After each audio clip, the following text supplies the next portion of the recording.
So let's begin, and first open up Instagram app.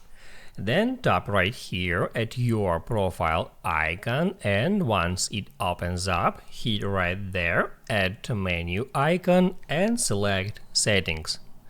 Then tap at account, scroll down for a bit, and there you can easily find the switch to professional account feature. Just tap on that, then hit continue all the time until it takes you to that screen where it says what best describes you, and right here you should scroll down or up until you find entrepreneur. Then just select it and make sure that display on profile feature is enabled. If this feature is in that position, just tap on it to toggle it on. After that, hit at done,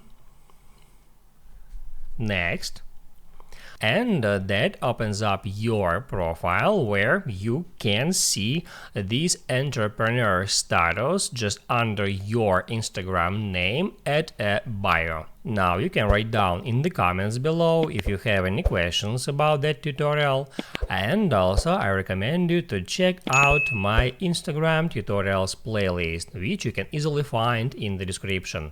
Hit the like button if you liked that video, and see you in the next one.